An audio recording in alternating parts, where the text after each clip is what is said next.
Hey, it's Shar. And this is Denver. And we're Just like that. Welcome to the unofficial recap podcast for Max's original series. And just like that, we're so excited. Denver, So you excited. ready? I'm ready. All right, so let's get things started. Here we are, episode 9, season 3, present tense. these weeks are flying by. I know They are we're almost flying at by. the finish line. How are you today, Denver? I'm good. It's been a day, but I cannot complain, honestly. Yeah. How are you? Yeah. I mean, same here, pretty much. I am exhausted. I'm really tired. I've been marathoning it for whatever reason. July has been so busy for me. But I'm not complaining. But I am. Shar's just really tired. Y'all got to bear with me. That's But okay. I'm ready. Listen, we had another, I think, shorter than usual episode, but it was a glorious one. Yes. So I'm excited And I'd like now. to remind everyone that it is currently 9:30 p.m. We're doing this directly after the episode, as we've been doing for the last few weeks. So, we're locked and loaded. And so are you ready to dive in? Oh, I'm ready. Denver? I'm so excited. Okay, well, I'm so excited. before we officially launch, you know that we, of course, have Speakpipes. And this week we only have 2. Okay. And that's another thing. Denver and I have been recording our episodes directly or like a few hours after the episode airs. So if those of you who are out there who want to leave Speakpipes for the most recent episode, you have a window of time to do so at speakpipe.com/we're just like that before, Denver and I sit down to officially press record. Yeah, I would say you have until the next episode airs to get it in, basically. Yeah, for sure. Yeah. For sure. Yeah. Okay, so our first one is from Remarvelous. Let's listen to what he had to say. Hi, Denver. Hi, Shar. Remarvelous is back, so let's get to it. Carrie, get the fuck away from that man because what are we doing joking about bringing guns and furs into our girl's home? That shit ain't funny. He is so insecure and messy. Fuck him. This whole show has made me hate that man. Is he gonna Jimmy rig a contraption to spy on our girl and put cameras in her home? Because what is in them bags? Next. I know y'all weren't feeling Adam Karma, but that white boy got a big old booty, okay? I wanted to tell Seema, move over, bitch. My turn. If he was smelly, she would have been clocked him. So let's wrap this still storyline up. He asked her, do I smell good? She said yes. End of story. Next. Miss Miranda switched it up and had her a studded earring set this episode. Not that dangly joint she be whipping like a ponytail. Jokes aside, Lisa is reading into something that is not there. That man don't want her. If he wanted her, he would have been pounced. You talking about a man brushing up on you in a packed movie theater, honey. Let it go. It's giving very Tyler Perry, Derek Dixon, very Tyler Perry, Christian Keys. Let that man do his job. Also, do we know if he's married to a man or a woman? Because he never said so, and she's disrespecting that man's marriage. Lastly, this is the end of Miranda and Joy, okay? She broke that woman's Jen and did not trust her enough to convey her truth. Okay, and lastly, you two are horrible making fun of our little sister Henry finding himself. Damn Denver gonna say somewhere over the rainbow. And honey, I said, and out that glass closet. Henry, we love you, baby. Okay, your family see. It cuts off there. We never know what to expect when Remarvelous calls it. No, but I love it. I love it every time. Where do we start with that? Well, I think most recently it is his wife, because I think Marion did say. Yeah, he explicitly says that he LTW said something a few episodes ago, and he was like, "Oh, you sound like my wife," or "Tell my wife that," because she said he was something like, "You're so in tune," and he's like, "Tell my wife that." So he is married to a woman that we know. What else? There's so many things that Remarvelous addressed. Good thing Adam doesn't stink. We've Seema. gotten to that. Aiden's bags, I think we'll get to this episode. Yeah. And I'm missing something that I was gonna say. Oh, Miranda and Joy. We'll get to Miranda and Joy. We'll get to Miranda and Joy. But yeah, thanks, Remarvelous. Shout out to Henry. How you doing? We'll get to him too. Well, all right, we'll get to him too. Thanks, Remarvelous. That was always, like I said, it's always a surprise. It's always a box of chocolates. Our next one is from Kelly.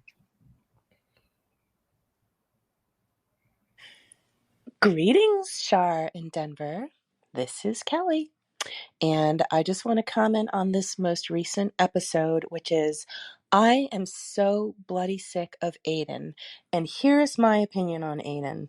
He is trying to establish that relationship with Duncan because obviously of his jealousy, but let's go back to Carrie's history of cheating on him with Mr. Big.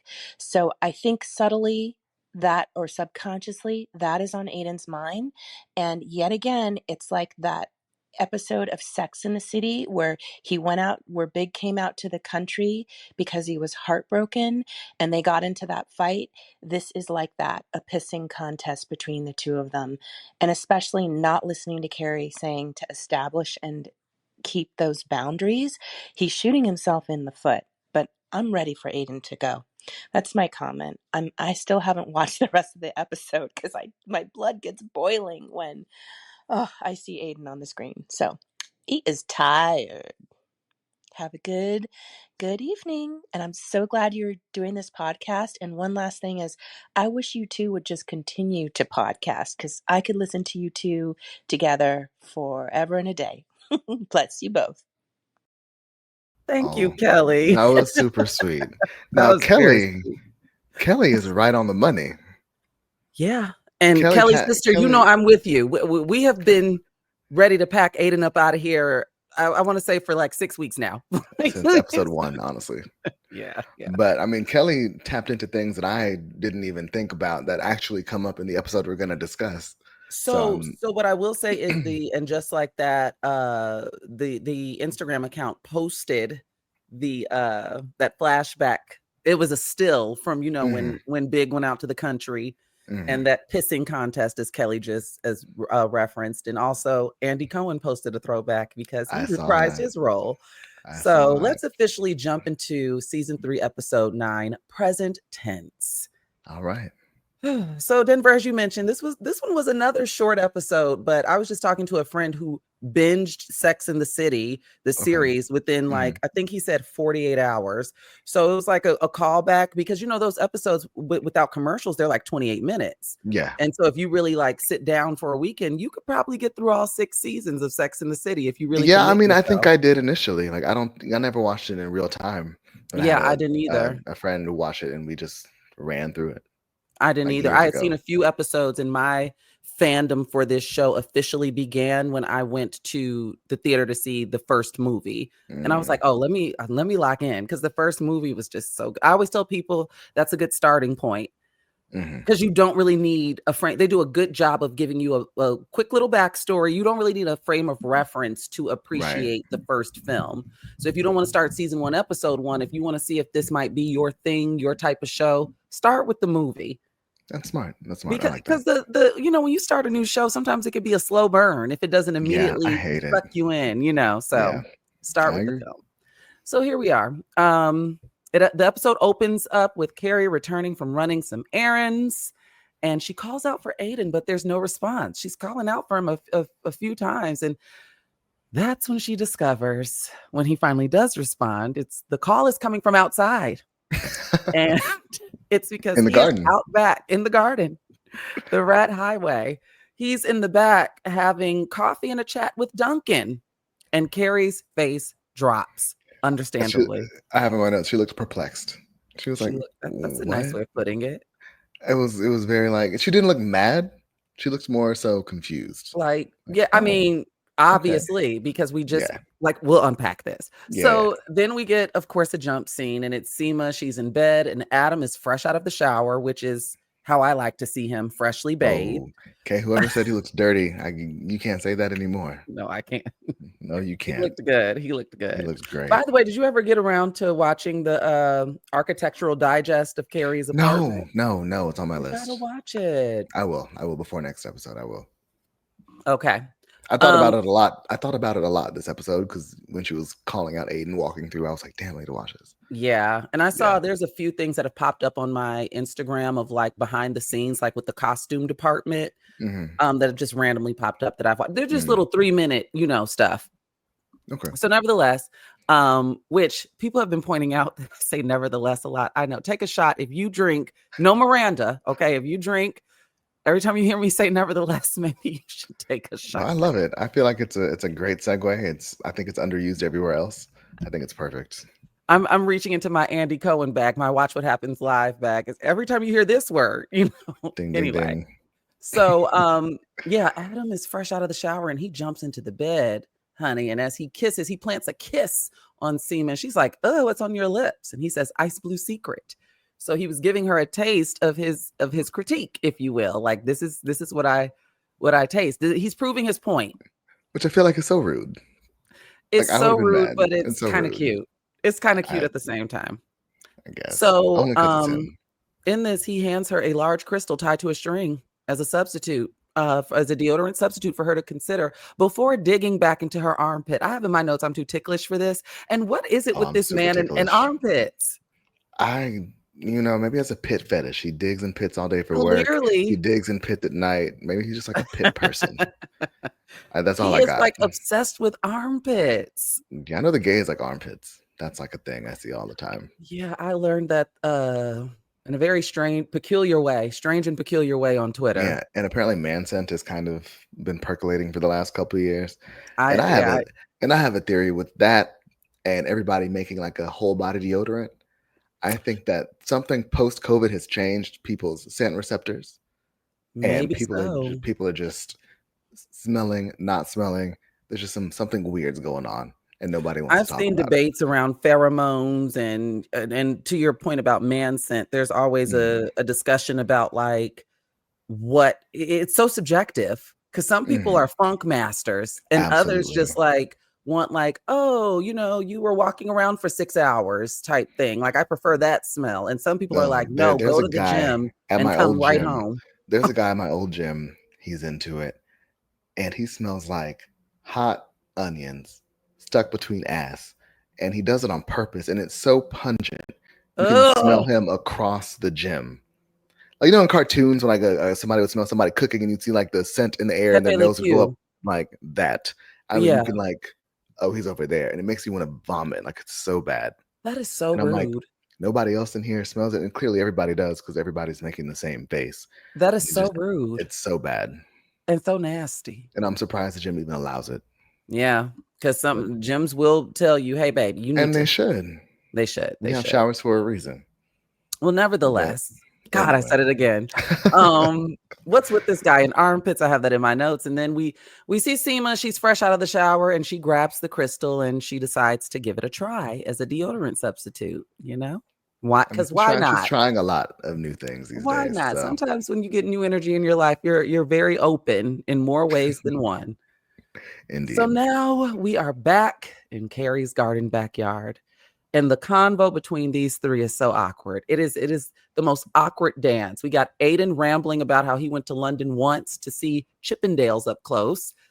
And Carrie mentions that Aidan designs furniture, and Duncan makes a joke that kind of falls flat because he's like, oh, Chippendale's the cabinet, not Chippendale's the nightclub. Aidan didn't find that funny. But I mean, you got to get clarity You when you do. say you're going to go see a Chippendale up close. You do. Something I Um, loved about the beginning of this is you can see Carrie fidgeting the entire time. I was Like literally in she's my like, notes. I'm like, Carrie wants to jump out of her body because you could see she it. tries to exit this conversation like 3 times. She's looking for an off ramp. And so the first time is when she says, well, we're keeping you. And Duncan insists that they're not. No, you're fine. I was like, I wonder if Duncan is getting a kick out of this. Oh, I know he was. I know he was. That's why he entertained it for so long. That's why he sat there and lit his pipe up and did the whole thing because he was having Yes, a good time. I believe I'm with you with that, Denver. I believe Duncan clocked in and is like, Hmm. I'm going to make her squirm. Both of them. So Aidan asks, what's the deal with the pipe? Carrie seems offended and she also seems a bit defensive. She's like, what do you mean? Yeah. And he's like, well, how does one become a pipe smoker? And Aidan, I have in my notes, is being very smug and seems a bit irritated by Duncan just in general. Like it's like he's trying to play it cool, but he can't. No, not He's at coming all. across so smug. And No, Duncan mentions, go ahead. I know, go ahead. So I'm gonna have written down that Carrie's defending Duncan's pipe. And I have all caps Duncan's pipe. So I hope we get to revisit Duncan's pipe Oh, at a later Lord date. have mercy. I'm sure we will. I'm sure we will. Duncan mentions that this habit is fairly new. He started smoking pipes when he started writing the Thatcher book because everybody in her cabinet was smoking pipes. And it's also, a nod to his grandfather who couldn't stand her. And then he goes into this, he details it by saying it's a touchstone to the people and the time. And it became sort of a ritual to get him to write, to, I guess, unclog the writer's block, which I'm like, listen, we all have anybody who writes You have knows that, your ritual. You have your thing. you Now, do, depending on the subject matter as well. Yeah. I keep giggling when you say smoking pipe because I live in downtown LA and it means something very different to me when I walk around. Oh, it makes means me chuckle. methamphetamine. Yeah, I saw somebody earlier. As a matter of fact, crack. earlier today, coming back from the gym, and what were they doing on the sidewalk? Smoking pipe. Just broad daylight. Yeah, we got a problem in Southern California. Oh, it's bad. It's really bad. It's bad. Not to sound all conservative, but something's No, got to give. It's really It's out of control. The things that were once in the shadows are not, and that includes the nefarious things, right? Yeah. That's kind of crazy. Different show, different podcast. Maybe Gavin will have us on next since he's been having a little bit of everybody on his show. Oh, I would love to. I'm so intrigued by him. He's a flip-flopper. That's what I'm intrigued by. Yeah. That's what I'm intrigued by. Yeah, but I'm not completely, again, different show. Different show. Okay. So then Carrie again tries to kill this conversation and Aidan keeps going. He mentions like most people hate the smell of smoke. And Duncan says, "You sound like my wife." And that's when Aidan perks up. He even leans in, right? He's like, and then another interrogation seemingly begins. He's like, "Oh, you're married?" And Duncan clarifies his ex-wife. Aidan then goes to say, "Any kids?" Duncan says, "No, thankfully, no," and then Aidan is just being so weird in this scene. He says, "Having kids is the best thing I ever did with my ex. That's for sure. Ask Carrie. She'll tell you." What are we doing here, Aidan? Yeah, it was very high school, like very college, very like I'm trying to have something to prove to this my girl. Like I didn't like it at all. But which is crazy because there's never been an implication that Duncan and Carrie have anything going on. This is a clear sign of Aidan's own insecurities being in the driver's seat, which we will get to later on in the episode. But being in the driver's seat and dictating, like he's not checking in with himself and bringing himself down to ground. He's literally and it's funny because they were so subtle last episode. Like you kind of see them kind of bubbling under, but now they're just out there. They're just out there. It's like you got to really watch the stories that you tell yourself. There's also the thing I sent you after last week's episode about the writer's room, how they were saying that when Aidan was reading those texts in the bed, it was and they said it was manipulative. Yes, I was like, I fucking knew it because it felt so gross. Yeah, it felt so gross. Well, Carrie can't seem to take this conversation anymore, so she instead of honing in on trying to break it up, she decides that she's going to leave because she has a lunch date at Seema's office, at Seema's new office. And instead of, like I said, she just concedes and decides to remove herself. But not before Duncan asks, "I'll see you tonight." And Carrie says, "Yes, because it's my turn to give you notes." And he knew what he was Aidan doing. Tries to. Too. Now I bursted up laughing because as Carrie's making her exit, Aidan tries to give her a goodbye kiss. It sure does. And Carrie's like, "You got me fucked up." We never done that before. And then you violated a boundary. And so he says, "Bye, babe." And she says, "Bye." That's it. And I said, now this debate, I also have in my notes about the debate around, because we see this every day on our socials. And if you all are like Denver and I, you see it as well. It doesn't matter if you're gay, straight, or otherwise. There's an ongoing debate, particularly around millennials, around children, right? So we see people like, "Oh, thank God, all of this free time." And then we see the other side of like, this is God's greatest thing. Like, and this is an ongoing debate. And so that's kind of what this reminded me of, just playing out on screen. Oh, for sure. Because, Duncan's like, "No, I don't have any kids, thankfully." And Aidan's like, Aidan took personal offense. Yeah, he did. He did. So our next scene, as Denver and I oftentimes reference, the writers are literally just looking for something to give Charlotte and Harry to do. We're just getting check-ins. We get Harry returning from the bathroom cautiously, This is his first time peeing without a catheter since the surgery. And Charlotte is bent over the bed. She's struggling because a mess has piled up in their room. There are plates and ice packs and books. And the kids, Lily and Rock, have left them high and dry. They have left them for dead. And Charlotte is trying to clean up. And I should mention, in our YouTube comments, someone commented and said that they have vertigo and how this is just a dramatization. Like it's never like it's this. not like this at all. Yeah. Yeah, I was confused by this whole scene. We didn't need it. It didn't make sense. It's giving a waste. Yeah, I don't. They could have left it on the cutting room floor, honestly. Like, why are we here? There is a random gnat flying around. Yeah, I saw her zoom by, and I was it's like, weird because the lights. I'm like, where did you come from? I don't know if it's a fruit fly or what, but it's summer. here. Summer. So, that we see Charlotte. She falls over. She's excited that Harry was able to pee without a catheter, and she's so excited. She stands up too quickly. The vertigo kicks in, and she falls over. They need a night nurse or something because this is. And they have enough money and resources to have some care come in. I like painkillers. Like my thing is how it's been long enough for this mess to pile up, but yet you're still bent over.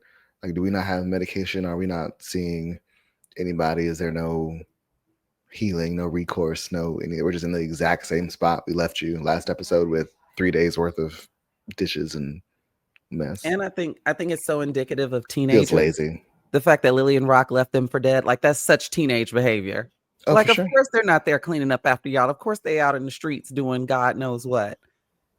So then we're at the Patel Group office, and it is beautiful. Ooh, it's stunning. It's beautiful. Seema mentions that she can afford it because she used her savings, which people weighed in. People called in on our Speakpipe and talked about Seema being dramatically broke. I'm using air quotes, but she was saving. No, it was dramatic. It was dramatic. It was dramatic. I'm sorry. But the lashes in the train, but the lashes in the train would not make or break her getting that office. Yeah, that is true. That is true. It just wouldn't. Well, she used her savings account, and also she benefited from the real estate market and the deals going on because, everybody's working from home. Office space is available, And so I'm happy for her. And that's when we meet her assistant, Artold, who used to work for Ravi. Now, we saw him in past episodes, right? We did in the van. That's what I was thinking. I was like, yeah, he was the one who answered the FaceTime when she, at the beginning of the episode, when her hair caught on fire. Yeah. So this scene definitely made me want sushi. I have that in my notes. Shout out to Kazunori. Do too. That sushi looks so good. I have it in my notes too. It looked so good. I was like, I might go grab sushi. Tomorrow's Friday. I might go have me a bento, like a smorgasbord. Like, it looked so good. It looked great. And so Carrie in this scene is venting to Seema about how Aidan violated a clear boundary that she set. Now I'm going to pause.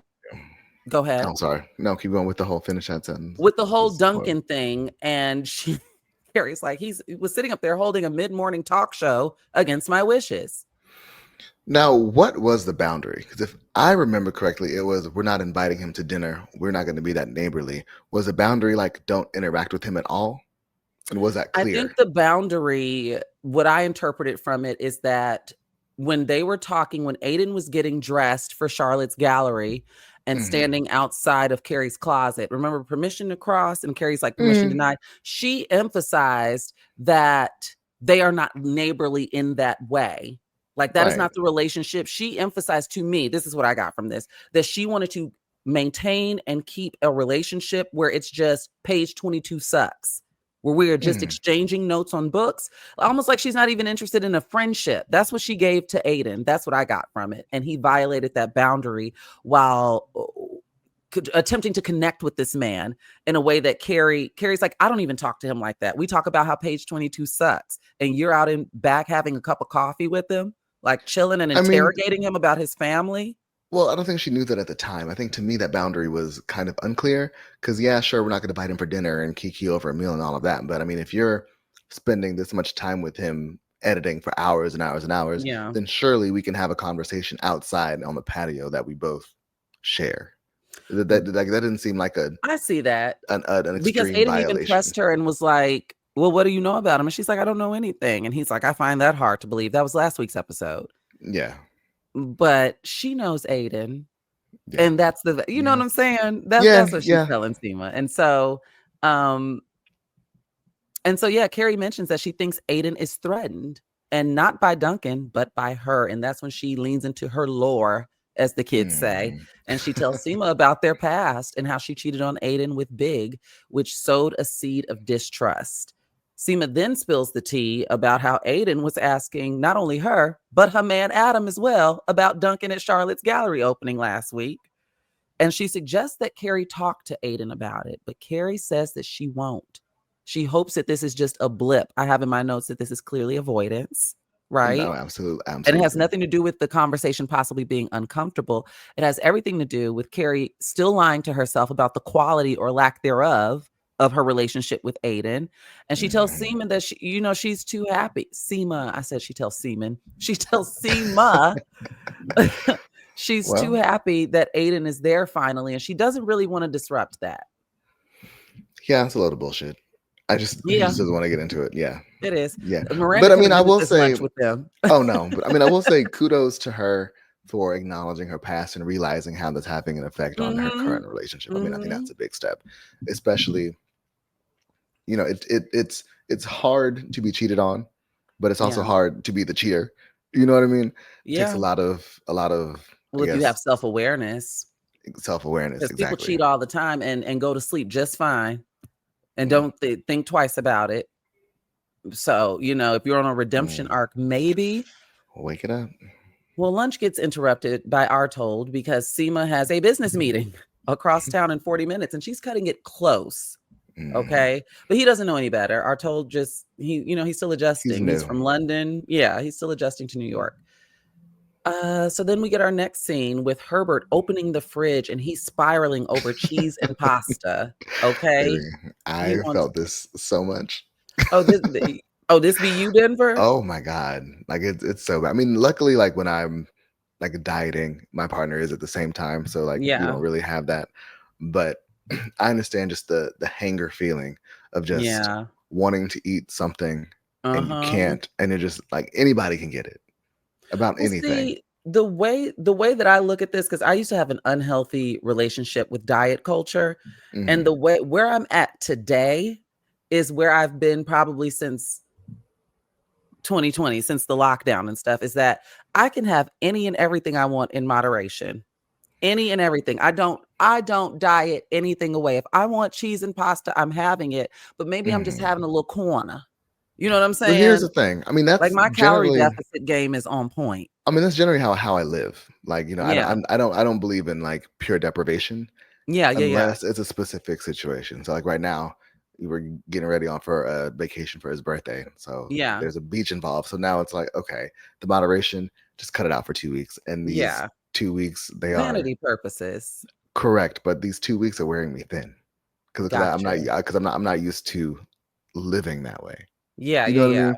Well, it's So it's I'm an like, interruption and there's really no if you're doing it cold turkey, yeah, mm, that's going to mess with you. That's going to mm, especially when you got a taste for something and you're telling yourself you yeah, can't have it. You better right. look on TikTok for substitutions. You know that TikTok search bar will give you No, because all that does is piss me off. Like I would rather just have the thing or not Yeah, have the thing. Like I I don't get it. want diet versions of the thing. I don't want modified. I don't want fucking sweet potato fries. I want real fries. I Oh, don't want man. cauliflower rice. I want, you know what I mean? Like Yeah, yeah, don't yeah. do no no. I don't Well, believe in that shit. he's going off. Herbert's going off because apparently he's a stress eater and he's determined not to put back on the 20 pounds that he just lost. But LTW and their son Henry couldn't give a damn. They couldn't care less to the Nor point should where they. Henry's even like, "Who are you talking to?" Like, because he's going off. And I noticed in this scene that LTW is still affirming how hard Herbert has worked for his weight loss, even in the midst of her, She dashing towards is. the door. She is. Herbert then takes issue with, he said, who got these little Debbie Nutter Butter bars up in here? And that's when Henry says, those are mine, Dad. I'm not fat. Mm. Spoken like a true child.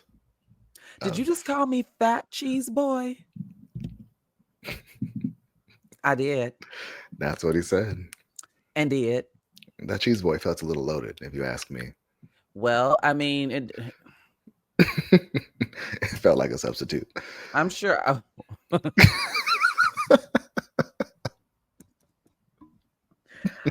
not. You know what? I'm not doing this with you today. Our final episode is gonna be a compilation of I Denver's mean, greatest hits it takes from a season very 3. well.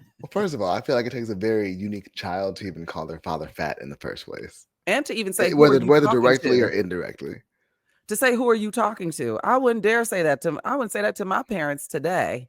There's other things I'd say, and there's other ways you can communicate Yeah. that feeling and that sentiment. But I wouldn't say, who are you talking to? Oh, but Henry would. I know. We love Henry. We love Henry. We love you over here. Stop Oh, I by love the show if Henry. you're No, listening. I love Henry. I think he's great. Matter of fact, we need more of him and less of Rock and the other I one. agree. I'd love to see more of Henry. So Mm. then we get Seema. She's running late. You know, she's cutting it close. So we see her arrive at the Pelican for her meeting, the restaurant, the Pelican for her meeting. And that's where she meets Martin Salazar. And as she's, getting adjusted and sitting down, she mentions that she ordered the truffle pizza. She knows that his time is valuable. So she ordered it beforehand because it takes 40 minutes to prepare. And the waiter All comes that by to stuff. offer them water. And when he walks away, Martin comments on the waiter's body odor. Like, damn, does he even wear deodorant? And that's when we notice that Seema notices that it's not the waiter that's stinking. Oh, It is oh, Seema that's in that restaurant smelling ripe. And this that's made when my she, heart hurt okay, why? because, like, once you, I guess it's a personal thing, but for me, Mhm. like, if you're musty to me once, you're forever musty to me. They say that's a Black people thing. Is it?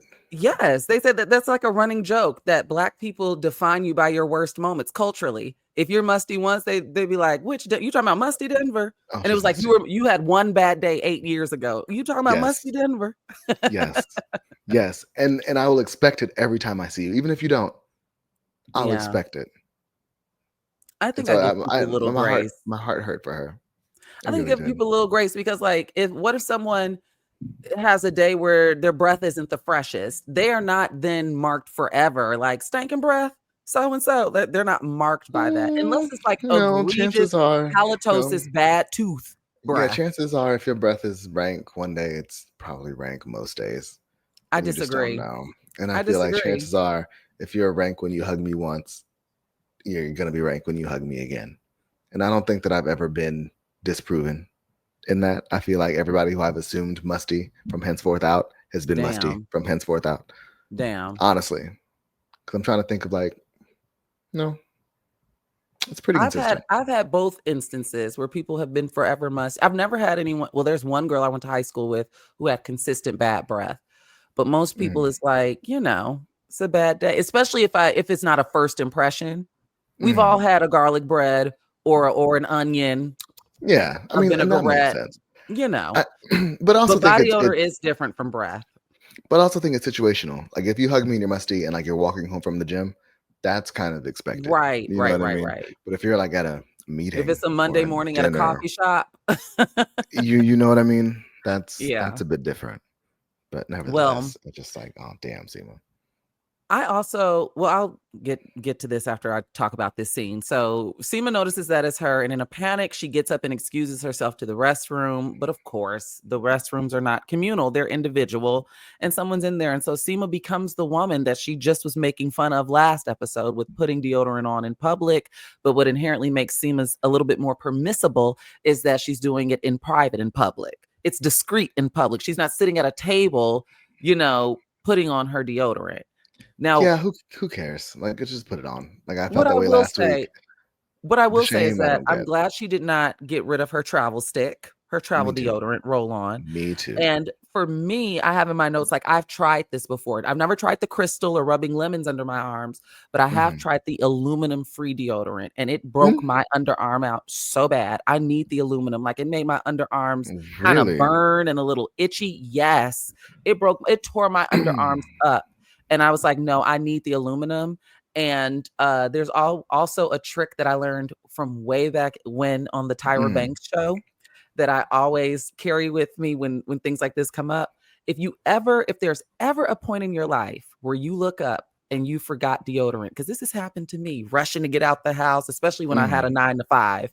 If I've had a long night and you shower, you're not thinking, I'm getting in glam, hit the door.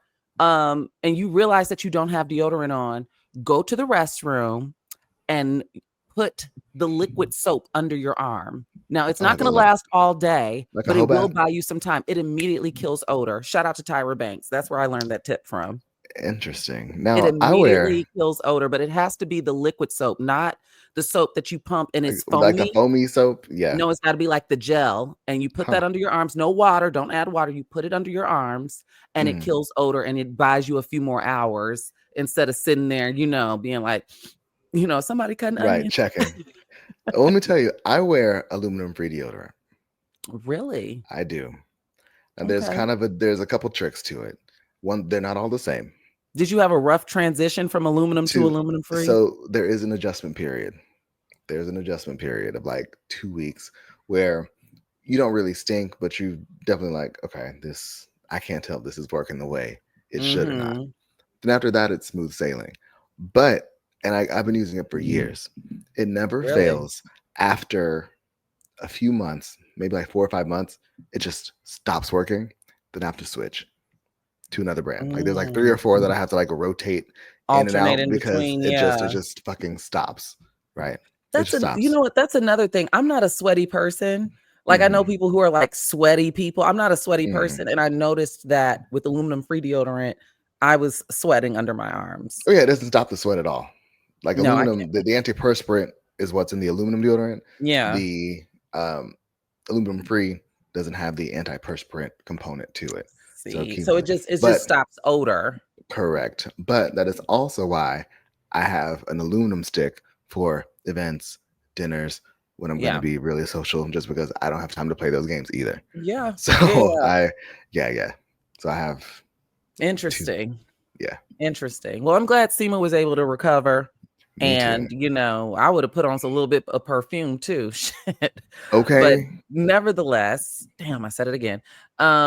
You got to stop counting because you're just going to say it. I know. Every time it rolls off my tongue, I'm like, I said it. It's only because someone brought it to my attention. And that's the worst. Like, you say nevertheless so much. And I'm like, do I really? It's fine. Well, now we get our next scene, and we're with Joy and Miranda, and they're getting ready for dinner. Like Miranda's setting the table, and Joy notices that her Ungava gin is missing. And that's when Miranda admits that she threw it out because she was afraid to have it in the house. And she finally confesses to Joy about her alcoholism. And what I loved about this scene is I felt that Joy balanced it out by meeting vulnerability with vulnerability. I agree. Now, when Miranda was kind of joking at first about what happened to it, I was like, girl, I hope you don't think this is actually going to work. So when she finally did come clean and she sat down and Joy sat down, I was ready for like anger from Joy, like a frustration. I think Miranda was like a frustration. At one point, Miranda was a little tense. You heard the silverware clanking. I think you never know which way the wind is going to blow with Joy. No, and then when she was like, okay, let me think. I thought she was about to like come back with a joke. At that point, I was like, okay, well, she's clearly, maybe she just doesn't care at all. So then when she switched into her baggage or why she drinks, I was like, oh. Which I want to dig more into that. What you running from, Joy? You feel like you're that bad of a person that you got to have drinks? What's your lore? What's your backstory? No, I mean, I think she's just like an uptight person who, works in her field. And I feel she probably feels judged a lot. Or maybe she's heard critique. Sometimes, when someone criticizes you, it can stick with you for a long time, Right. Maybe she says nevertheless too much and somebody told her. And so now she's like, maybe. Fuck, now and she needs a drink as a result. Maybe so. And so I enjoyed that scene. And that was just like the writers, I felt like tossing us, keeping us up with Miranda and also putting a bow on the end of the Ungava gin storyline. Yeah. I'm glad that we didn't drag out Miranda telling Joy if she was an alcoholic or not. Like, I'm glad that ended when it did. Yeah, me too. So now we're in the editing bay with Marion and LTW, and they're working. Okay, they are getting some work done, and that's when she gets a call from Herbert. And she answered it. Know, if y'all been listening to this show, y'all already know before I even say it that this scene pissed me off. Oh, I know. It pissed me off. It pissed me Yeah. off. I mean, I'm just happy to see Herbert calls and interrupts her Marion. workday. And he calls to let her know that he gained a pound. And I warned you about that angel hair. I was so annoyed because Herbert is so inconsiderate and needy. I don't care what anyone says. I know that for what it's worth, like that's their marriage dynamic, but it just seems like LTW just sacrifices so much. And Herbert never meets her halfway. Well, I think two Ever. things. Two things. One, he's a grown ass man, so self-control. Don't eat the pasta. Number one. Number two, we just went through a situation where you blew her phone up for something stupid. She didn't answer. Her dad died. So wouldn't you be a little Talk more about it. considerate? Wouldn't you be a Talk little bit about more it. considerate in when you call and what you call for? Talk Would you about not? it. Would you not pull something from that as a partner? Good Like, point, would you Denver. Good just? point. I But it don't. goes to show to me that reiterates just how much of how much he is just in his own little world.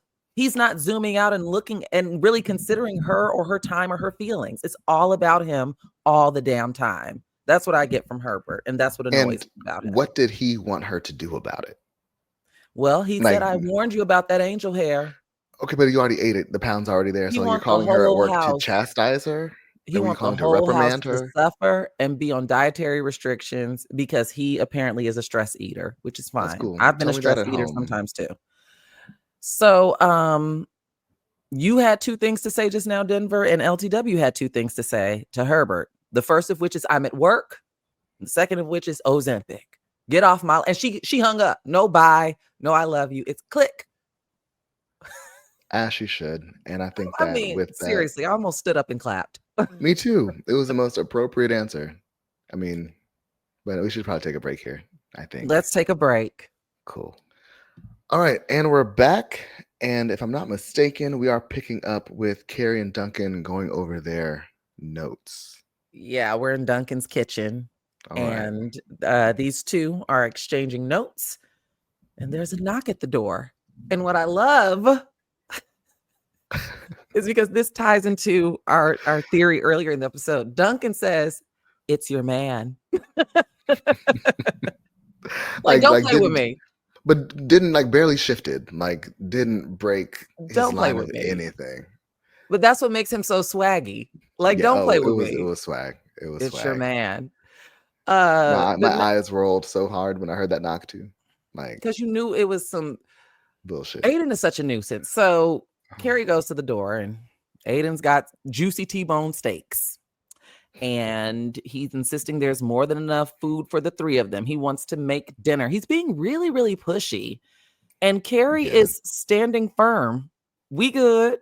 We don't know he doesn't want steaks. He doesn't want dinner. Carrie even then tells Aidan to just start without her. Go. I don't know how long I'm going to be here. What I love about this is Carrie, to me, this symbolized two things. Carrie is slowly but surely getting more and more over the idea of Aidan. And also Carrie is not sacrificing or trading in her plans to accommodate him. In which, like, we would have seen Carrie do that. I think we would have seen Carrie do that even a season or two ago within this very show. Not even Sex and the City, within and just like that. I mean, probably episode 2 of this season, she probably would have. No shade. Absolutely, absolutely, absolutely. No. When the alarm passcode was Carrie and Aiden, she would have definitely sacrificed. So we see Carrie as a character coming more into her own. Right. Yeah. There's been mixed reactions to Spicy Carrie, but I've been enjoying it because it's an evolution for me. It is. But even in this interaction, she's being so delicate with Aidan. She is. Like she's coddling his feeling. No, it's okay. And he's just getting on my nerves. Yeah. And she's like, you can see right through the shit he's trying to pull. Yeah. Oh, absolutely. We're gonna be, and then imagine if she had greenlit this, right? Aidan would have interrupted their entire debrief. How do you want your steak? Medium? Medium rare? Do you want butter? What else do you want? And then, you all don't eat seasoning in London, or you don't, it would have been a lot. Come smell this. It smells great. Like, and so, yeah, Carrie, she wraps that up and returns to her note session with Duncan. Then we go from Duncan's kitchen to Anthony's kitchen. and Anthony and Gia are having dinner. They're having risotto that Anthony mentions that he spent like the night before seasoning the mushrooms to perfection, but Gia grabs them salt and pepper shakers because apparently they weren't seasoned enough for her. And I have in my notes LMAO in all caps because when she grabbed them salt and pepper shakers. Good old Thomas Finland. Good old. Okay, so I wish I would have brought it over here, but I'm not going to grab it. And during the pandemic, I got a box, like a PR box delivered to my home from some type of Pride thing. And there is a vodka Thomas Finland vodka. Okay, so I was like, that illustration, it's not his full body, but it's like and I was like, this looks kind of, to me, right? It looked a little bit problematic. Oh, it is. Thomas Finland's like legendary, like old cruising art. There's no, not like that. It was giving me like and hats, and it's very raunchy. Like the police thing and like the thick It was giving me from the old leather bars, the biker bars. Okay, I don't know what type of vodka it was because it was giving me 1930s Germany. If you pick up what I'm putting down, like the illustration looked a little. No, it's old cruising. Think cruising New York, 1980s leather bar. What the hell are they giving it to me for? Happy Pride.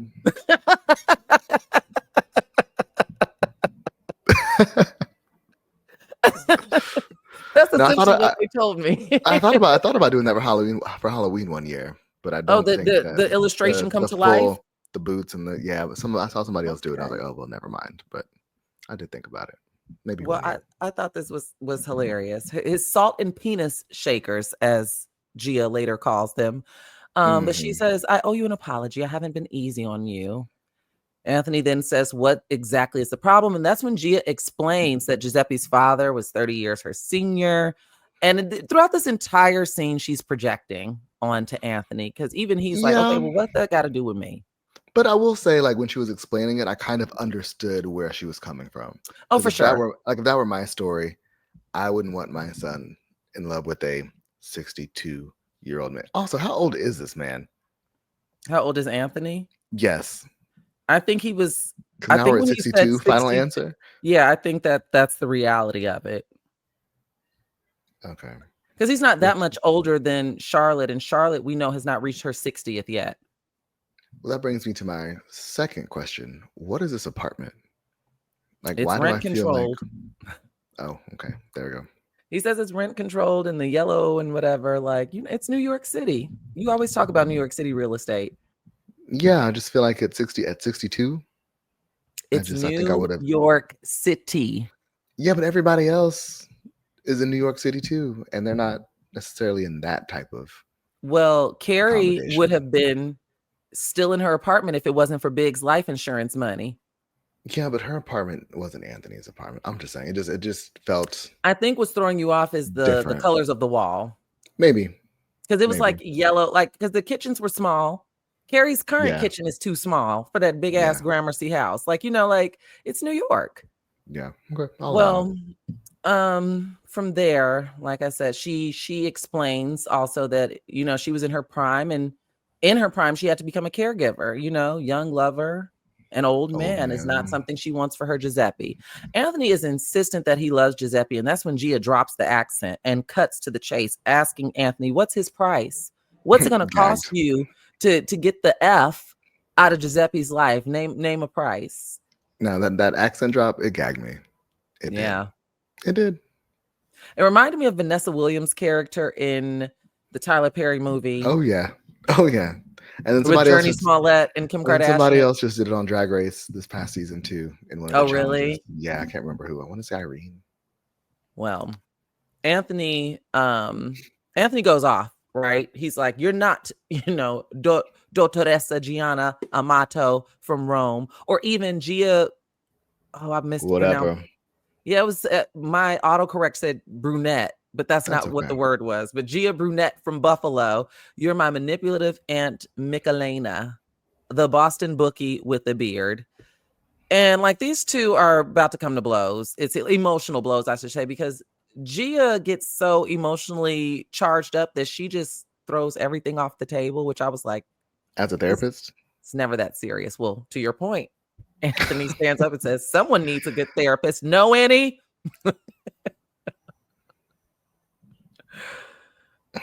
I thought that was, I mean, therapists are people too. They are, however, I mean, I guess it's a common trope. Like, I think we see it all the time. Like, we have the therapist who loses their shit, Yeah. you know? So I guess I'm not that surprised. I think I was surprised by her.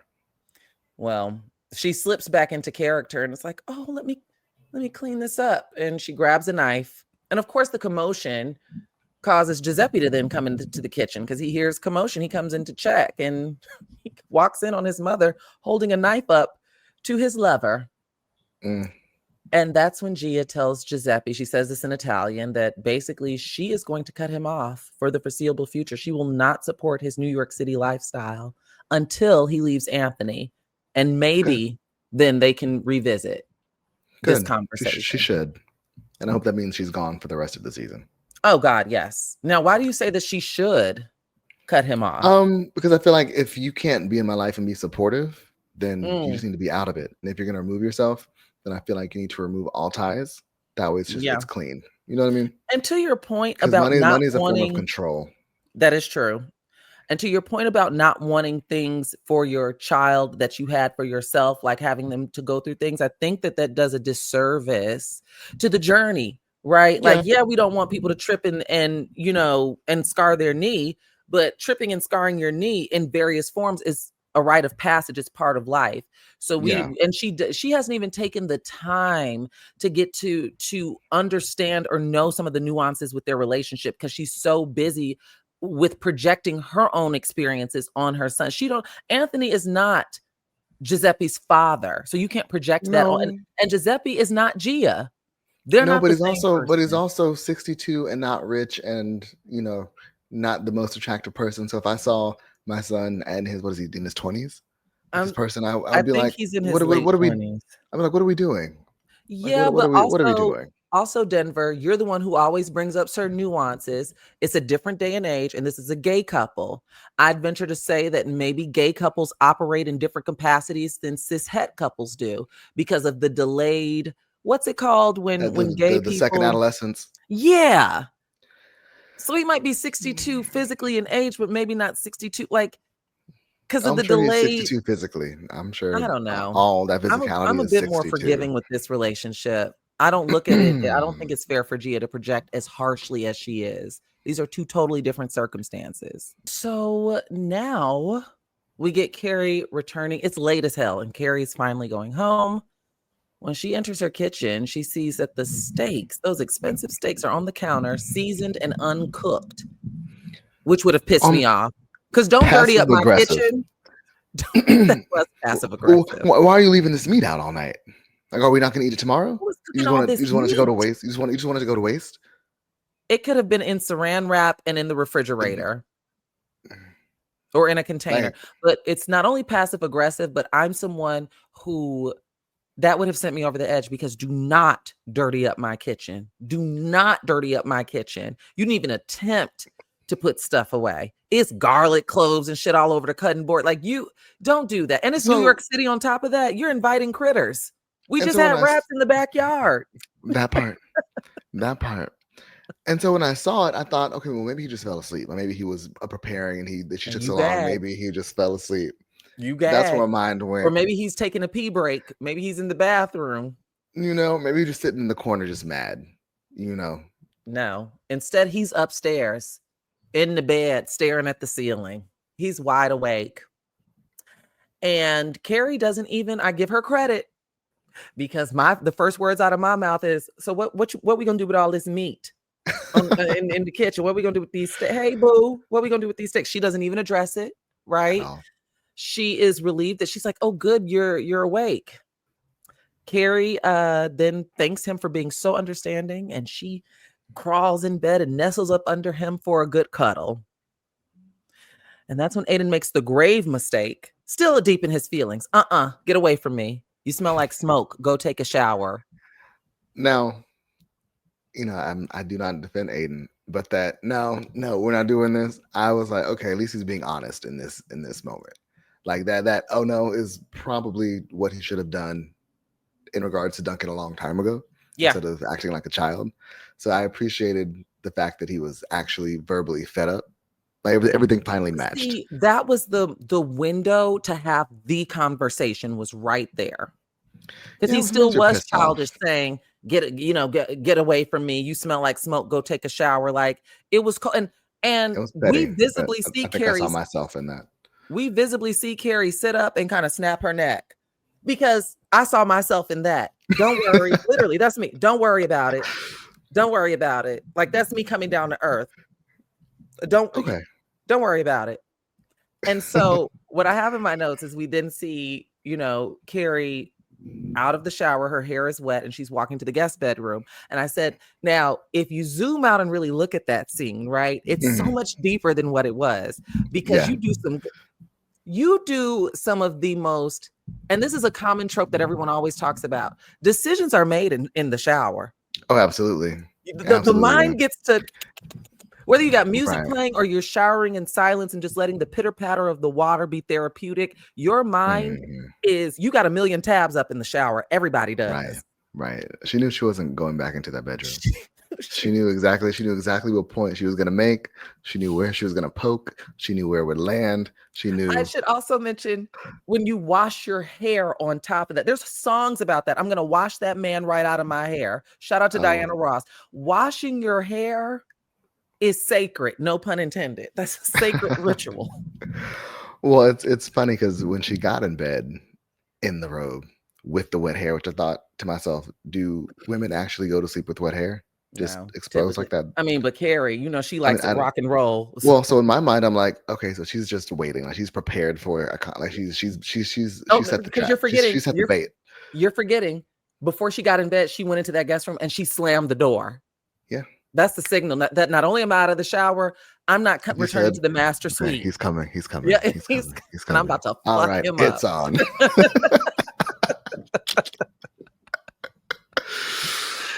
Oh my God! Wait, hold on. Oh man, that was funny. So, Aidan, of course, goes to check on her and insists. He's like, "What are you doing? Come back to bed." And she says, "No, you told me to get away." Again, another triggered. I was kind of view of Carrie.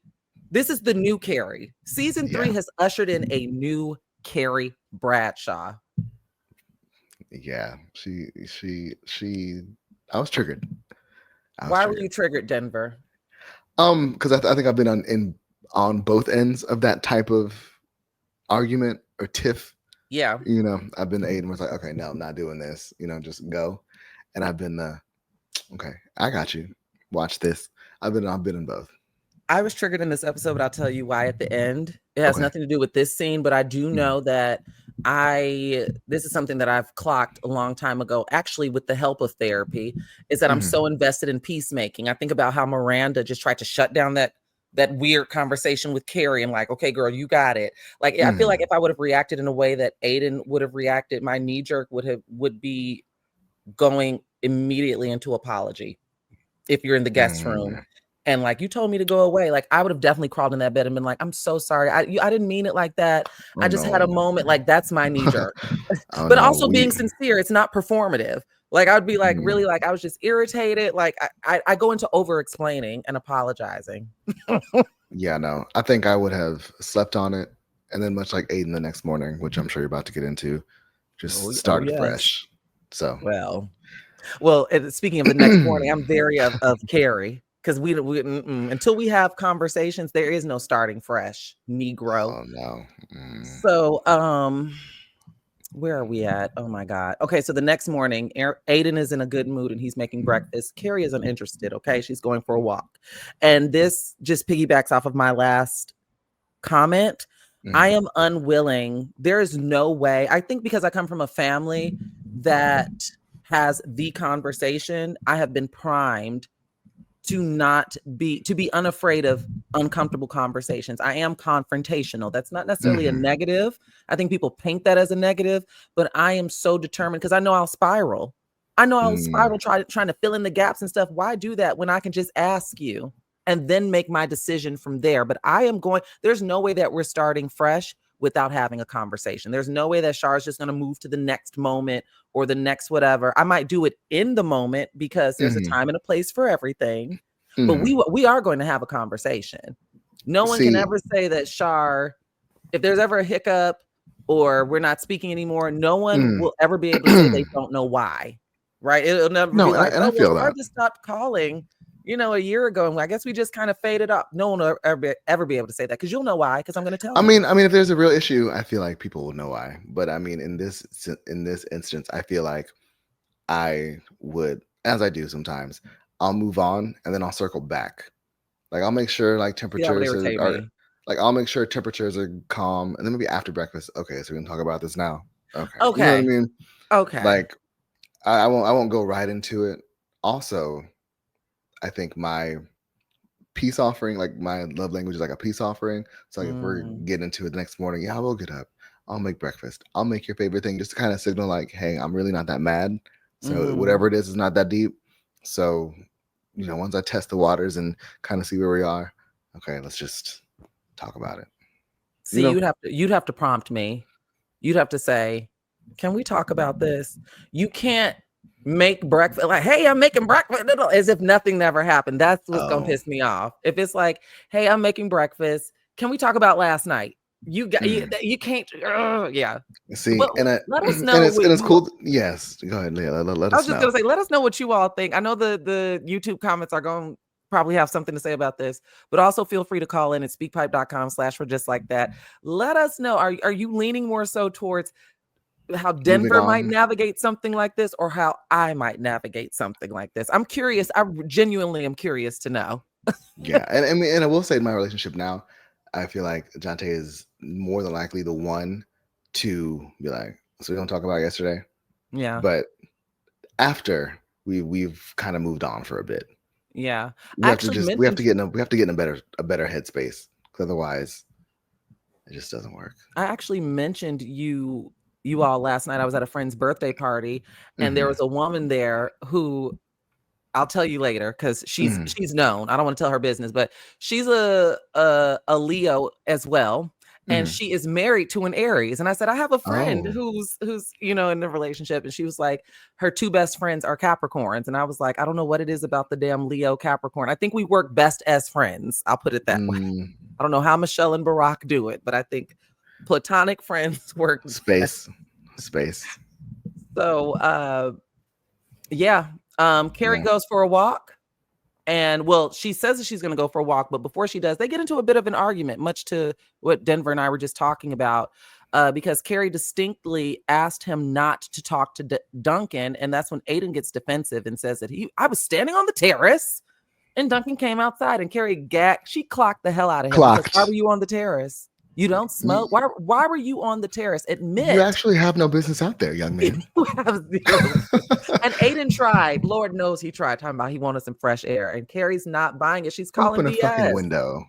She's calling BS. Admit, you're worried about me and another man. That's what this all is. That's what all this neighbor business is about. Let's call it a thing. I'm glad she said it. I'm glad she had the same energy she had from Miranda for Aidan in that kitchen. We love Carrie. I love Carrie. I do like new Carrie. The next scene, I was like, girl, I know that's right, because I do the same thing, clearing my head with a little retail therapy. Or as she told Daniel, she's just looking today. That was literally me. Nothing was wrong, but this past weekend, I took myself to lunch and swung by Sephora, and I was testing new products and formulas and textures on my head. Like I need stuff like that to sometimes just escape. Decompress. From I love it. I was listening to my own music, and here's my thing. I go through the app because sometimes things on the internet look different than in person. So what I was doing is I was going to different stations or whatever and playing around with formulas and things. And so I was going into the app at the same time and bookmarking what my color will be. Did they bring you a basket? Well, I always grab a basket because I get tired of them. I'm like, look at me. I know what I'm doing. Well, I saw on TikTok there's a theory that if they think you're stealing in Sephora, they'll bring you a basket. I'm not there enough to know. Sephora, that was not a theory. Granted, that was like in 2009. That was not a theory, but we were watching people, so and so over in fragrance child of when I'm getting clothes. Like, want me to hold this at the register for you? I'm like, sure, just take it. Don't piss me off. Take it. And I have I didn't know if I encountered some racial things when I was at Sephora this past Mhm. trip. I literally called a friend and I was like, "Am I tripping?" Because it was subjective. But Mhm. basically, in a nutshell, I did end up purchasing 2 things, right? And I'm someone, I have a Sephora credit card. And the woman, when she was ringing me up, and I promise I'll keep this brief, but she was ringing me up. And instead of ringing me up at the computers, they have those A little the handheld. phones now. Yeah, the Yeah, little yeah, yeah. handheld. So she's like, "What's your phone number?" I give her my phone number. I have a lot of points at Sephora. I believe it. And so, and I feel like that was my thing. I was like, I feel like I could see if I was in here like no makeup, like I had on sweats, but I looked like how I Mhm. do now, for example. Like I had on my makeup and stuff. And like I Mhm. said, I had just taken myself to lunch. And she was like, "Can I get that phone number again?" And I felt like she was looking at my points and like, no way type thing, right? Oh, And so it then could she have been. says, "Will that be card or cash?" And I said, "It'll be card." And I hand her my Sephora credit card. And she says, "Oh, this one doesn't have tap. Do you have your ID?" And I said, "Yeah." Mind you, when you look up my information on It all Sephora, my matches. picture's there. So she asked for my ID and she takes my ID and she scans the back of it with the little phone, with the mobile thing. She scans it Mhm. and then she flips it around. And as she flipped it around, I'm like, I wonder what she's flipping it around for, because it's a credit card. So there's no PIN number. And the Right. prompt is for me to enter my social. I said, "I'm not entering my, like, all these verification." That's Mind you, crazy. the 2 products that I purchased totaled to be about $70. They were both like Well, $35 a piece. my thing is, if it did have tap, she would have just tapped it and moved on. So because I'm it didn't I have said, tap, "I'm you need not." all of this. I told her, "I'm not entering my social security number for this." "Oh, I'm sorry." So she goes to grab another. I don't know if their computers were down or what, but she goes to grab another Mhm. one. The transaction goes through, but I was very firm with her, like Mm. very firm. "I'll take a paper receipt." Like, don't. It just felt so. I called my friend on the way Felt home, and I was icky. like, I just had a weird exchange at Sephora that felt a little, Yeah, I hate those. I'm sorry that happened. yeah. Because I'm Yeah. like, "Bitch, you need my, you're verified. I'm standing in front of you. I look the exact same on my ID. All of those, like I like it have was to prove all this shit. inconceivable." Yeah, hmm Well, that's annoying. anyway, Anyway, so yeah, I said, "I know that's nevertheless. right, Carrie." So yeah, I think she was, because she wasn't that cute. I'll tell you that much. So then we get a cameo from, well, I guess it's not a cameo, but Andy Cohen's in this episode, and he's reprising his He role mhm. from Sex and the City, Daniel, the shoe salesman. And I felt like this was just this scene wasn't needed. Throwaway. Yeah, I didn't care. It was It was so just Sarah corny. It was like Jessica, shoved. or it was just Sarah Jessica hooking her friend up, because they are good Judies. She and Yeah, Andy Cohen are I said Candy. She and Candy Andy Cone. Cohen are good friends. And so I was like, "Oh, look at Andy." So, but in this moment, she gets a text from Aidan inviting her to lunch at their favorite spot, or that spot that they love around the corner. And she goes. Now, when she arrives here, I should mention Carrie's outfit. The fashion again was fashioning. Woo! The hair was herring. The hair was The herring. hair was herring. It was good. It was a moment.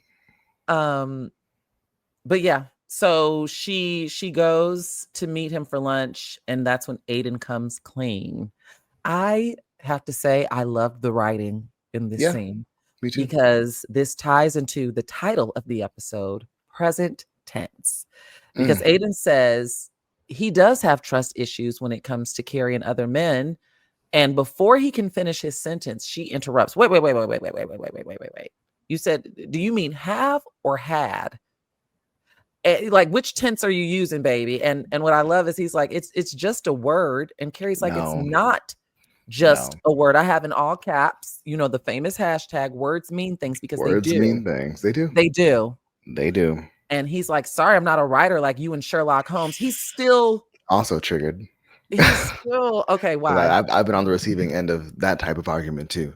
Because Mm, like if and not even just in like my actual relationship, just with friends, just in general. Like if we're having it out, words do mean things. So you mm-hmm. have to say what you mean, and you have to mean what you say. You know, Mm-hmm. and I think that there have been times where I have caught these little subtle word shifts that completely change For the meaning of sure. what we're arguing about Mm-hmm. or how deep it is. And as someone who is a journalist, you can't play this game with me. No, I'm catching no, every I'm catching every word. no. You can't play this game with me. No, and no, I want to run it back to you. Don't then use a different word because that's not what you were even trying to say. Because communication is our partner, clarity is our friend. So one thing we're going to do don't is get gaslight me. clear. Yeah. Oh no, I've been Hello. down that road, honey Like I know what child. I know what you said, and I know what you meant. Yeah. And Oh, I'm yeah. glad that she clocked it in real time, because if someone like Yes. Aidan could manipulate her and say that I didn't say that. She No, I stopped said, him and clocked it yeah, in real time. you have to. And so this is when Carrie cracks. She's not even interested in the iced tea. She's not placing an order. She gets up and storms off. And, he's following her. Carrie, just stop. And that is when she goes in and calls him out on his jealousy and suspicion. And before she gets up, he's like, can you fucking blame me? And she said, can you stop blaming me? And I have in my notes that, we're not responsible for what happens to us, but we are responsible for our triggers. And sure. much to your point earlier, like, I'm not siding with Aidan, but my grace for him comes in this moment, because sometimes we don't know what will trigger us until we get It does. triggered. Yeah. And I feel like this is what happened with him. Yeah, I mean, and to be fair, like, they haven't really been in a situation where they had to navigate post her cheating on him and the presence of another guy. So all of these emotions, they're kind of new in this scenario. Fairness, to that point, they haven't even had any real conversations. I mean, look at the giant misunderstanding they had around that whole 5-year wait for me for 5 years thing. Like, they're not having real mature. It's like they're at a different spot in life right now, but the conversation or the level of intimacy that's coming in their conversation is reflective of 20 years ago when they first dated. They're not having big boy conversations. No, but also, like, it's all uncharted territory. So you don't know what conversations you need. You don't even know what conversations you need to have, because we're just out here winging it. That is true. It also reminded me of the trope that people always say that, when it comes to circling the block, and X is an X for a reason. I don't necessarily subscribe to that. I don't know if you do, because people are capable of evolution and change. But it takes you to be very intentional and crystal. Like I said, communication is our partner. Clarity is our friend. Yeah. I mean, I don't know. I don't know if I subscribe or not subscribe to that. I've never been in the situation.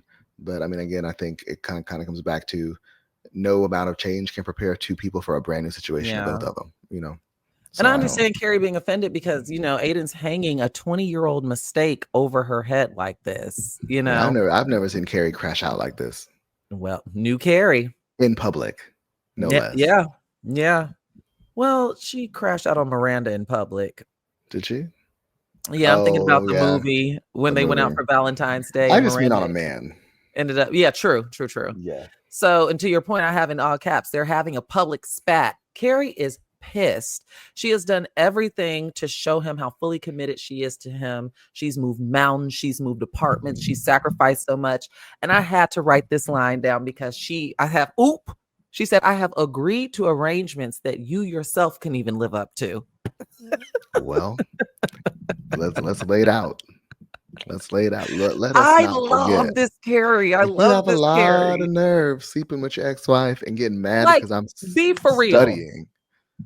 Be for real. And you presented it to me like you had a slip up with Kathy because Wyatt's acting up. Like, be for real. Right. And I know it wasn't protected. Certain people think they're immune to certain things, but I know it wasn't protected. So when it comes to present tense, Carrie says, I was 100% in. And that's when Aidan says, whoa, wait. Now the tables have turned. And he wants to know. Now it's not just a word, right? Now Aidan wants clarification. Right. Now it matters. Now it matters. He says, was 100% in or are 100% in? And Carrie, I will say, I thought he was being petty at first. I thought it was kind of being petty. I thought he was just trying to flip it. Just for shits and giggles. I didn't get that from this scene. I didn't get that from this scene. At first I did. I was like, oh, here you go.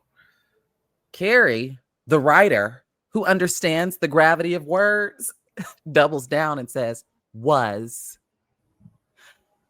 I can't give you any more than I have, and it wasn't enough.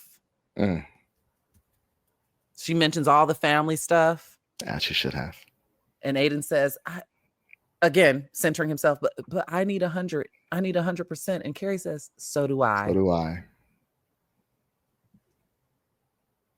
Can we sit on that for a moment? Because The writing was writing. The It lines was. were lining. I loved everything about this scene. It It was was kind of. poetic. It It was was oddly poetry in poetic. motion. Yeah. Yes, yes, yes. It was It oddly was poetic. poetry in Yeah, motion. it was. God, it was so good. It was so, so, so good. And go ahead, Denver. I was gonna say, because I don't think that I have been. Let me back up. I've been waiting for this moment all season, Yeah. and I didn't expect it to have the emotional heaviness that it did. And I'm satisfied. Like I'm so satisfied. Yeah.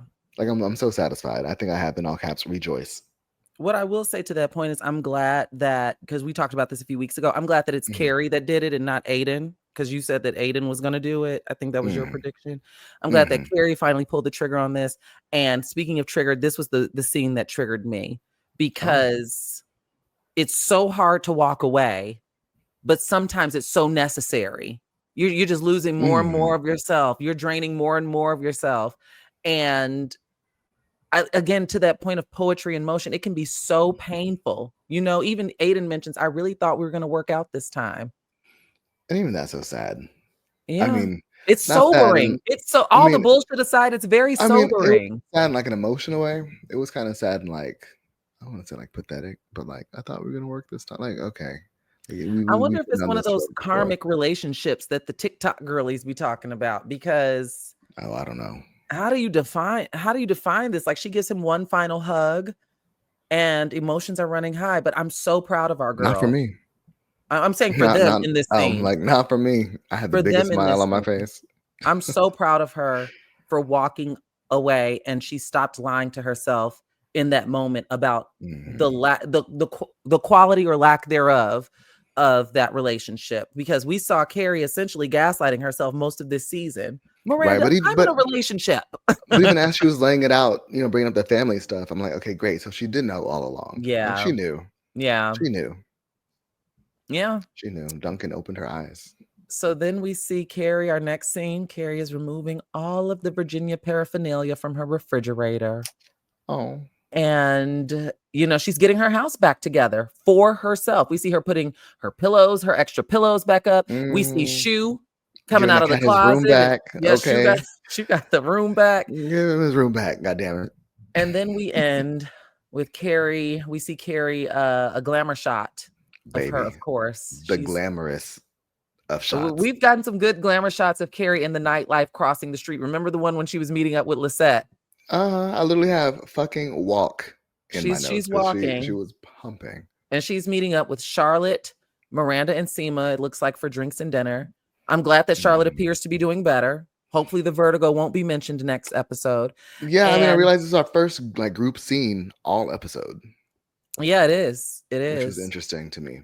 And normally I don't write down Carrie, like the former seasons when it was, and just like that, I became myself again. I would do that, but I felt it necessary to write this one down because her voiceover says the woman had thought that she and her love were very present, but now realized they were still locked in the past, which meant, of course, they had no future. Bars. So I wonder where we are with her book now.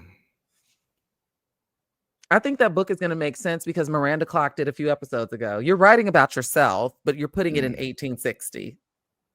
You're writing about yourself. The woman wondered what she had gotten herself into. You're writing about I feel like Carrie's lying to herself, but the subconscious writing that she's doing, that's where the truth is. That's where the truth is. When she cracks open that laptop and writes this fictional tale, that's where the truth is. Lady in this house. Yeah. Now question for you. Uh-huh. Now that Aidan and Carrie are done, finally, do you think she's going to stay in this house? No. And my reasons for that is on Watch What Happens Live. I think we talked about this. I was going to ask you if you watched it. She was playing kind of coy about it. She was. And on top of that, to support my theory, remember, this house is not furnished. No. She has not made a house a home. Yeah, she got the table and she got some runners, some rugs up in there. But if she doesn't leave, I think Duncan's going to come on up.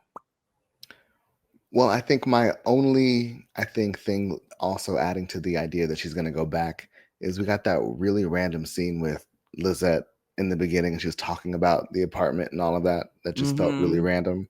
I feel like that might come back into play in a later I honestly episode. thought the street that she and Aidan were arguing on, I was like, is that the street of the old apartment? Like, that's what it looked like to me.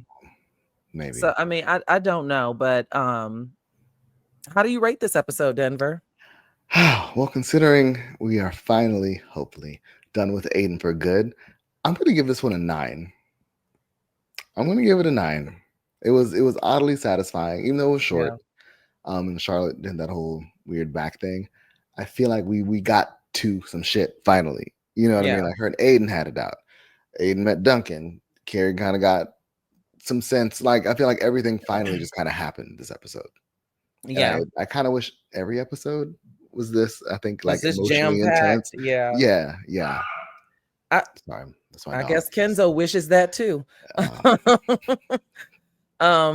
give it a 9 as well. I really enjoyed it because of the poetry in motion. Honestly, this could have been an episode that excluded everyone but Carrie, Aidan, and Duncan. Like their scenes were the most stand out to me. Though they had the most impact. Everyone else's scenes seemed like it served as a monkey bar to another scene. And so, well, I actually take that back because I appreciated Miranda and Joy resolving that. Because I did not need another episode about alcohol-ish versus alcoholic. But I feel like even that could have been moved to last week's episode. It could have. That episode was like 30-something minutes. You know what I mean? But yeah, I loved like I said, I love that poetry in motion, and I love that we're seeing an example, what I would define as a healthy example of a woman who we've seen betray herself and her wants and her needs a million times over the span of the last few decades. Now, kind of like stepping into her power as she's in her late 50s, like really just being like, I have nothing to lose. This ain't working. I'm gonna be okay, and I'm about to just pull the trigger on this. Goodbye, good riddance. And not letting people manipulate and play with her. Like, this is what you said. Now, granted, Carrie is still, a 3-dimensional character, and she is full of flaws, like all of our people are, full of flaws. But I love seeing her kind of stand in her power. That's putting a battery in my back. And so I've been loving Spicy Carrie, as I've coined it. And I'm excited to see where she goes next. Yeah. Just, emotionally just on whatever journey. And I watched the teaser for next week. I can't really remember much. I think Charlotte asks her about Duncan. And she kind of like freezes. I can't remember much though. Like I said, it's been a long day. Well, we want to hear from you all per usual. Let us know at speakpipe.com/we're just like that. You can also, of course, leave us YouTube comments, which you all have been doing a lot of. And that's all I have for this week, Denver. What say you? I think that's all I have too. I mean, again, I'm satisfied. Team Aidan, sorry to that man. Sorry. I'm looking forward to hearing more about Duncan's pipe. And yeah. Oh, and I also hope that the deodorant storyline is over with Adam. Yeah, it feels beneath Seema. Yeah. But I'm glad she's having fun and getting some good love. She deserves it. Maybe they'll compromise. Like she can put some wet wipes by the bed, and so before they do it, she can just, I couldn't imagine, but I mean, you do. People do all different type lists. You do what you do for your man. I was about to say, people. Speaking of which, shout out to Laverne Cox, who's been making the news. I'm joking. I'm joking. You said you do what you do for your man. I was like, I instantly thought of her. Woo! If you don't know, look it up. Somehow I've crept back to Twitter, and I hate to say that, but I kind of got sucked back in. And when that whole thing came up, I had like this chunky tweet. In response, and right when I was gonna hit send, I was like, you know what? Nah, not even worth it. How about everywhere I've gone since that debacle has happened? People have. What do you think? Shar, I've been mean because I'm not making no video. I'm not going live. I have my thoughts, and they are incredibly nuanced. I'm very disappointed, though. I won't go into it on the podcast, but my thought is just, how dare you? A 53-year-old Black woman from Mobile, Alabama. I am unsurprised. And yeah, like I said, I think it's very nuanced. It goes into desirability politics. It goes into kind commonality. It's layered. It's layered. And I Mm. think that if you don't come from a lived experience that's similar to or like hers, you're not going to understand. You're not going to be able to I mean, fully encapsulate I some of the I things think that the it's girls choose to do. I think there are two components to this. It's everything you mentioned as it pertains to her as a person, and then there's an entire separate side of her needing to broadcast it, and for what? Yeah, it just That's a whole promoting separate. her show. Yeah, That's a whole but separate that'll thing. be But we'll put different that on. show. Different show. Different show. Different show. But Different when you show. said that, that sparked the thought in my head. So I was like, Lord have mercy. Let's move on in the news cycle. But yeah, I already told you all where to reach out to us, and we will see you next week for episode 10. 10. And we have what, 11 this season? I think it's 12. Okay, work. 3 more weeks of And Just Like That. I know. That means summer's moving. But bye, y'all. Bye, y'all. Happy Leo season. Oh, here we go.